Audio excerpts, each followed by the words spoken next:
First word, sorry for that, but this conference will be in French. So that's a good news for me, first, and maybe for you too. Donc, deuxième nouvelle, évidemment, Vincent est en retard pour le seul truc. Je pense qu'il l'a fait exprès pour moi. Donc, je vais introduire le festival le temps qu'il arrive. D'abord, donc, je vais remercier Jean-Pierre et Elisha d'être là sur scène avec nous aujourd'hui. Je précise qu'ils sortent d'une conférence de presse de lancement du festival, donc ils vont avoir l'impression de se répéter, mais c'est votre problème, je dirais. Et donc, je vais vous raconter en 2 mots le festival. Est-ce qu'on peut donc passer les slides? C'est moi qui les passe, c'est ça? Ou avec un objet. Je peux aussi faire... Non, c'est bon, j'arrive. Merci. Et voilà. Thank you. Oh, wow.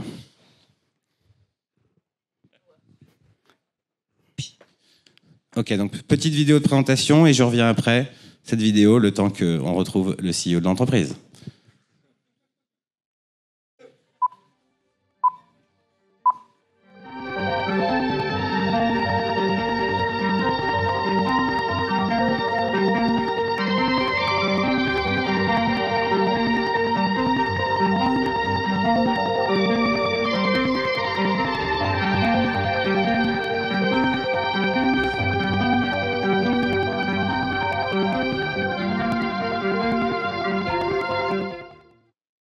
Voilà, donc toute... Ah.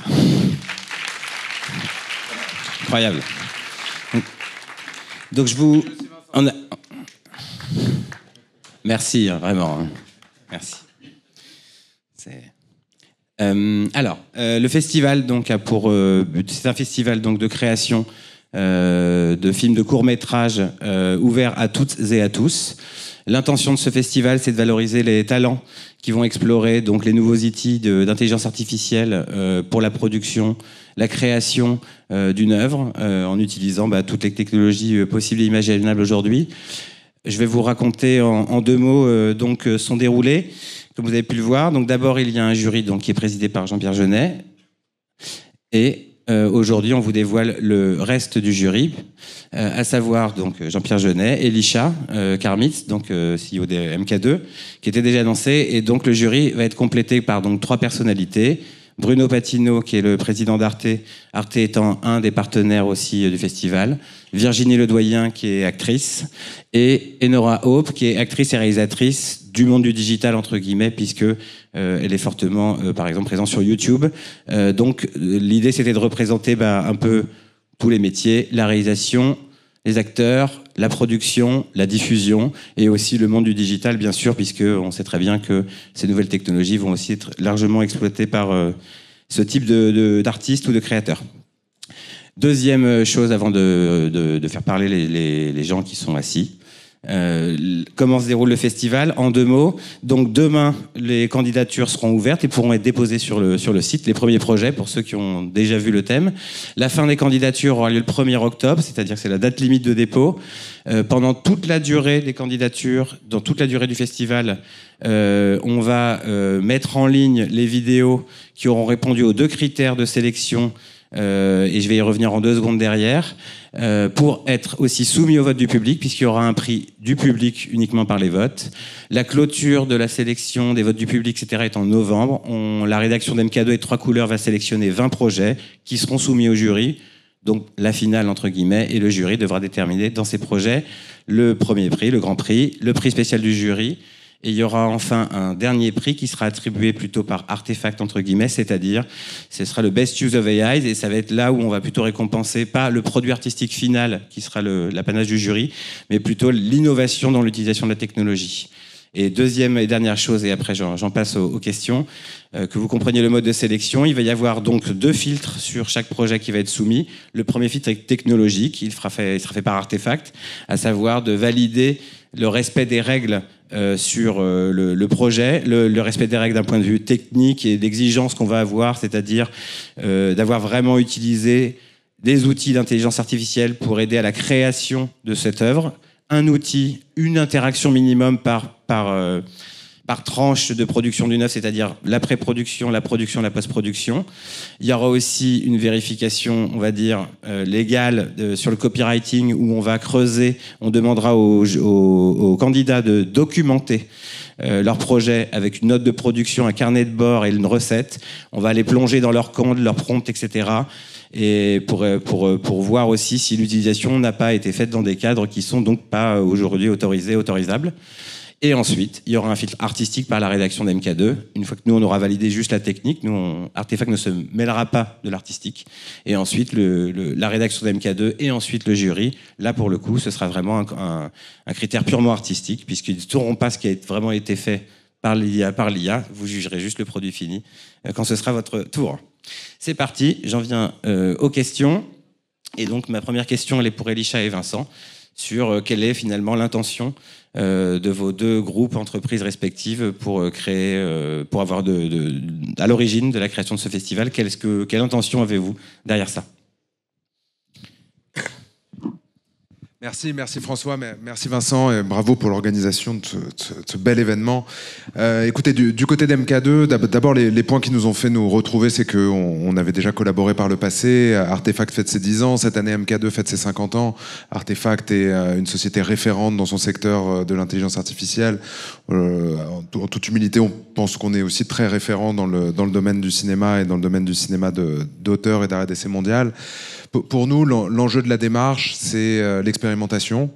L'enjeu de la démarche, c'est l'acculturation. C'est l'acculturation, notre propre acculturation, mais aussi l'acculturation des publics. Et l'autre pilier de la démarche, c'est la curiosité. C'est l'envie de découvrir des choses, l'envie d'être surpris, l'envie de se servir aussi de ce projet comme un support de discussion et de se servir de ce support de discussion comme un élément qui nous permet de mieux appréhender ces évolutions technologiques, en les appréhendant mieux, en avoir moins peur, en ayant moins peur, être capable d'avoir une opinion critique, et avec cette opinion critique, d'être capable d'avoir un impact sur l'évolution de ces technos, sur notre propre futur, et donc de rester libre, autonome et indépendant dans les complexités du monde d'aujourd'hui. Voilà, je finis un peu abrupt, mais je laisse peut-être un complément à Vincent. Ouais, de notre côté, je pense que le principal élément, ça a été la curiosité. On travaille chez Artefact dans beaucoup d'industries et en fait, les métiers de la culture sont aujourd'hui particulièrement touchés par la révolution de l'intelligence artificielle. Il y a des métiers très variés dans le monde du cinéma. Il y a à la fois évidemment toute la production de scénarios, les dialogues. Dans la post-production, il y a toute la partie sonore, il y a évidemment toute la partie image. Et donc en fait, les IA vont toucher vraiment l'ensemble de ce processus créatif. Et donc on était très curieux de voir à quel point la technologie pouvait ou pas accompagner la partie, toute la démarche créative. Je pense que le deuxième aspect, ça a été un message d'optimisme aussi. On voit à quel point l'industrie de la culture est sensibilisée sur ces sujets. On voulait montrer que ça vient vraiment compléter la créativité. On pense qu'il y a des tas de personnes qui ne sont pas des spécialistes du monde du cinéma qui vont participer. Ces technologies, si elles existent aujourd'hui, elles ne coûtent pas très cher, en tout cas moins cher que dans un studio de production. Et donc on pense qu'il y a des gens qui ne sont pas des spécialistes qui vont se lancer. Et ça va peut-être aussi faire des carrières. Donc on était aussi intéressés par la démarche sociétale autour de ce projet. Voilà. Et très heureux, je précise, de nous associer évidemment avec Jean-Pierre Jeunet, qu'on remercie d'être là aujourd'hui, et la société MK2 qui pour moi est un leader référent sur le cinéma français d'art et d'essai, mais aussi un leader technologique qui était très modeste, on n'en a pas parlé, mais ça fait de nombreuses années qu'il travaille sur ces sujets, et donc on était très fiers et heureux de travailler avec MK2. Merci beaucoup. Et ma prochaine question, elle est pour vous, Jean-Pierre. Donc, comment, de votre côté, vous vivez l'arrivée de l'intelligence artificielle dans vos métiers, dans le vôtre particulièrement, et dans le métier du cinéma? Oh bah, c'est un peu comme si vous me demandez, t'es sur un grand 8, c'est excitant ou ça fait peur? C'est un peu ça, quoi. Mais j'ai la voix un peu grave, là, parce que j'ai un petit peu enrhumé. Quand on faisait les films avec Caro, on était les premiers à utiliser les trucages vidéo avant le numérique, avec Délicatessen. La Cité des Enfants Perdus, les premiers à mixer en numérique. Amélie, les premiers à étalonner en numérique. Dans Big Buck que j'ai fait pour Netflix, on a créé un personnage avec 82 micromoteurs qui jouait en direct avec les acteurs par reconnaissance faciale. Son créateur jouait devant un iPad et la créature reproduisait. Donc on a toujours adoré la technologie, toujours. Pourquoi faire simple quand on peut faire compliqué, en gros. Donc là, évidemment, je suis super excité. Moi, je rêverais de faire un film avec Jean Gabin un jour. Ça devient possible. Moi, j'aime pas les films doublés en français. J'en ai doublé 2 à moi-même. On travaille beaucoup et à l'arrivée, quand on les revoit 2 ans après, on se dit Donc d'imaginer que ça puisse être la propre voix des acteurs d'origine, c'est assez excitant. Et en même temps, tout ça un petit peu effrayant, parce qu'on devine derrière le marketing prêt à nous sauter dessus et à s'en servir, évidemment. Mais là, c'est la grande curiosité. Qu'est-ce qu'on peut faire aujourd'hui de mieux en termes de film ? Moi, je l'utilise, en ce moment, je fais un mood board, je l'utilise pour faire des images. Alors, c'est rigolo, parce que des fois, pas plus tard qu'hier, je lui dis, fais-moi une calèche avec une femme qui se fait foudroyer par le tonnerre, par la foudre. Et il me sort la calèche, mais il a oublié le cheval. Alors, je lui dis, quand même, rajoute-moi le cheval. Il me fait le cheval, mais il avait 2 têtes. Mais on sait que ça va évoluer très vite, tout ça. Mais ça, c'est des images fixes. On peut arriver à obtenir des choses étonnantes. Mais maintenant, en film, on en est où ? Donc, je suis très curieux de voir la vingtaine de films qu'on va découvrir et de voir où on en est. Et vous l'intégrez, cette technologie, aujourd'hui dans votre travail, en dehors de ce que vous avez raconté sur Easterbound, dans d'autres endroits ? Non, pour le moment, c'est mood board, c'est de travail un petit peu avec le texte. Évidemment, quand on m'oblige à décrire un décor dans un scénario, ChatGPT, je choisis 2 lignes sur les 2 pages, et puis voilà, évidemment, comme tout le monde. Je rencontrais à Cannes récemment une professeure qui me disait, mais les élèves, je vois bien quand ils trichent qu'ils prennent ChatGPT parce qu'ils oublient de faire des fautes. Donc je le vois bien quand ils trichent. Ben, merci beaucoup. J'ai une question pour Elisha maintenant. Donc on parle aujourd'hui de l'adoption, hein, je ne sais pas si vous avez remarqué, c'est un peu le thème du jour, enfin, c'est peut-être pas écrit assez gros partout, mais en vrai c'est quand même assez solide. Est-ce que l'avènement de l'IA va permettre l'émergence de nouveaux talents, de nouvelles formes de talents, enfin, et comment Voilà. Écoutez, je prédis pas encore le futur. Essaye. Mais on peut avoir en tout cas un point de vue ou une opinion. Moi, je pense que oui. Je pense que oui, parce que je fais partie d'une génération qui a connu par exemple l'émergence de YouTube et qui a connu l'émergence et l'apparition de la caméra numérique avant même les smartphones. Et oui, ces nouveaux outils ont démocratisé la création, ont permis l'émergence de beaucoup de nouveaux talents.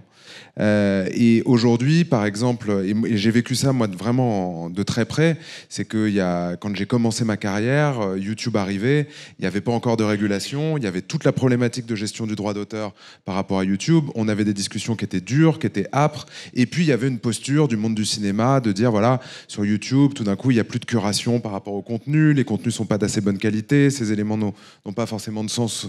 Donc, il y avait comme ça une sorte de rejet avec une position du monde du cinéma un petit peu en surplomb, ce qui est souvent le cas du monde du cinéma, parce que le cinéma reste quand même l'excellence du craft audiovisuel et qu'il y a quand même une envie de protéger cette sorte de citadelle créative et de la garder en haut de la pyramide, pour parler de manière assez directe. Et puis on voit quand même que 20 ans après, finalement ce qu'on y voit sur YouTube c'est très créatif, qu'il y a beaucoup de formats pensés par des jeunes gens qui les ont inventés avec assez peu de moyens et beaucoup d'inventivité, qui sont parfois aussi bien faits ou aussi inventifs que des formats produits pour la télévision, que les audiences ont changé aussi de vecteur, que les carrefours d'audience ont changé d'endroit, que la manière dont les jeunes ont des rôles modèles et s'inspirent a totalement évolué, et qu'en plus on arrive à être dans un écosystème où par exemple le monde du cinéma et de la télévision arrive à bien coexister avec celui de YouTube, et c'est pas non plus un hasard si Arte est aussi partenaire de ce projet, puisque Arte est quand même l'un des partenaires audiovisuels télévision en France qui cohabite le mieux avec YouTube, et donc quand même une large part des audiences se constitue sur YouTube.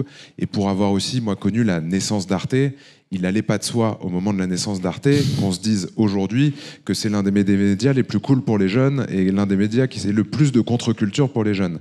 C'était pas tout à fait le positionnement initial, et ça a été possible grâce au digital.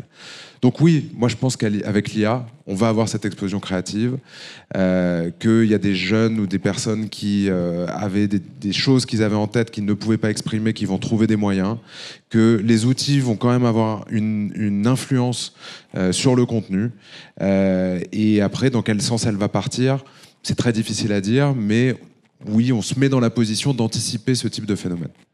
Ok, merci beaucoup. Je vais arriver sur la question qui est le sujet le plus sensible, entre guillemets, sur le sujet. Et je voudrais la poser à Jean-Pierre et à Vincent, avec deux points de vue de cultures différentes. En tout cas, c'est la vision évidemment de l'IA qui va remplacer le talent humain ou remplacer l'humain tout court. Quel est votre point de vue sur le sujet, sur comment vous voyez les choses, ou les convictions ou les croyances que vous avez sur le sujet, ou les craintes, ou au contraire, les non-craintes? C'est Je peux commencer. Je pense que la révolution de l'intelligence artificielle, c'est comme toute révolution technologique, ça vient apporter son lot de craintes et c'est bien naturel. Je me suis amusé à regarder pour préparer cette conférence, mais au moment où la photo est arrivée, il y a eu des grèves de peintres. Au moment où l'iPhone est arrivé, il y a aussi beaucoup de photographes qui se sont posés des questions et c'est bien naturel. Donc, en fait, moi, mon avis, c'est que ces technologies, elles viennent compléter, parfois automatiser, très peu remplacer. Aujourd'hui, quand on regarde les statistiques sur finalement à quel point les métiers sont remplacés par l'intelligence artificielle, il y en a très peu finalement qui sont remplacés. On raisonne surtout sur des tâches. Je pense que dans les industries du cinéma, ça va être comme dans d'autres industries, c'est certaines tâches qui vont être automatisées. Voilà. Après, certains métiers vont être très particulièrement impactés, donc il faudra qu'ils évoluent. L'adoption de l'IA, voilà, il y a un effort de formation et un effort de réinvention. Il faut savoir qu'aujourd'hui, sur 100 métiers, 100% des métiers qui existent aujourd'hui, en 1940, seulement 30% de ces métiers existaient. C'est-à-dire qu'en fait, on a inventé 70% des métiers d'aujourd'hui depuis les 80 dernières années. Et donc, il va falloir se réinventer. Je suis quand même très optimiste parce que, en fait, si je regarde l'industrie de la créativité, je prends l'exemple de la photo. Au moment où l'iPhone est arrivé, on aurait pu se dire finalement ça va être une révolution, il n'y aura plus de photographes. Et en fait, il y a beaucoup plus de créateurs de contenu via les économies traditionnelles, via la nouvelle économie qu'avant. Et donc je pense qu'il y aura de la place pour de l'artisanat, comme dans d'autres économies. Il y aura de la place pour des choses très automatisées, sur peut-être des films plus courts, avec moins d'enjeux, où il y a besoin de peut-être un peu moins de qualité. Et il y aura de la place au milieu pour des activités hybrides, où on automatisera, on viendra servir la créativité en automatisation des tâches un peu moins intéressantes. Voilà.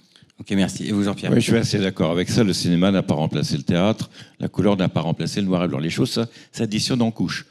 Après, si un annonceur doit faire une publicité qu'il va hésiter entre dépenser 2 millions d'euros ou 300 euros, à mon avis, il ne va pas hésiter longtemps. Voilà, il y a quand même un petit danger de ce côté-là. Le président de la Fox a quand même dit, dans 3 ans, les scénaristes, les monteurs et les storyboarders auront disparu. Ça fait un peu bizarre d'entendre ça. Mais je pense que ça concernera quand même plutôt les films... les Marvel. Si c'est l'intelligence artificielle écrit le scénario, ça ne pourra pas être plus débile de toute façon. Donc c'est plutôt là où il y a du danger. Mais il y aura toujours Anatomie d'une chute, il y aura toujours Amélie Poulain qui seront faites par des cerveaux humains. Il y a cette phrase qui circule beaucoup, ce que se disent beaucoup les créatifs chez Disney, et ils disent une IA aura jamais l'idée d'inventer un personnage qui sera une petite souris dans Paris qui devient le plus grand chef de la gastronomie française. Et c'est vrai que ça, c'est une idée qui viendra toujours des êtres humains et qu'il y a quand même toujours quand même derrière les moteurs d'IA, notamment sur les enjeux génératifs et créatifs, une impulsion humaine. Et nous, ce qu'on a beaucoup vu dans le cinéma en sortie de Covid, c'est que le désir des gens aller vers les propositions les plus singulières, les plus créatives, les plus en rupture, et justement se détourner des éléments répétitifs comme les séries Marvel. Et là, il y a quand même toute une crise aussi de la création qui tourne autour de ces sujets-là, et dans le modèle économique et industriel, notamment du cinéma hollywoodien, qui s'interroge beaucoup sur ces problématiques-là actuellement. Très bien. Et le mot de la fin sera pour vous, Jean-Pierre. J'ai une question juste plus simple, en fait, sur les produits créatifs que vous allez juger dans 5 mois, 6 mois maintenant. Qu'est-ce que vous en attendez? Qu'est-ce que vous en espérez? J'y vais juste avec curiosité, mais par contre, je pense que ça va être important qu'on sache, quand on verra un film, ce qui a été fait, le scénario ou pas. Que l'image, mais ça a été rédigé par... Il faudra qu'on le sache. Ça. Vous ne le saurez pas, vous? Bah si, il faudrait qu'on le sache. Ah bah si vous voulez. Je suis pas d'accord là. Bon, je m'en vais, au revoir. Faut qu'on en parle. Mais si, parce que justement, c'est ça qui est intéressant, c'est de savoir la part qui était faite par la machine ou par l'être humain. Ça change tout, ça. Oui, mais effectivement... Tout à l'heure, j'ai regardé le clip, les deux... comment ils s'appellent? Ixo et Oli. Voilà. Je le regarde ça, et je me dis, mais quoi? Ils ont donné les paroles de la chanson? J'y croyais pas. Et j'ai eu une explication. Bien sûr que non. Il y a un être humain qui a passé 100 heures dessus. Donc c'est très important de savoir ça, vous voyez. Et puis qu'est-ce qu'il a fait, l'être humain? Comment il les a guidés? Jusqu'à quel point? C'est ça qui est intéressant. Finalement, c'est qu'un outil. Méliès se servait d'outils. Il y a encore des gens qui tournent avec une griffe et une contre-griffe aujourd'hui. Et puis il y en a d'autres qui utilisent le numérique, et puis d'autres qui utilisent ça. c'est un outil, ce qui est important, c'est l'être humain qui est derrière l'outil. Donc il faut savoir, quand on voit un film, quelle est la part faite par l'être humain. Il me reste exactement 13 secondes. 12. Alors, on en reparlera, c'est intéressant, parce qu'au début, ce qu'on voulait faire, c'est que vous sachiez pas et que vous jugiez le pur produit artistique final sans savoir la part d'IA. Mais on peut en parler. Très bien. Et bien, ce sera le mot de la fin. Merci beaucoup. Il reste des choses. Merci.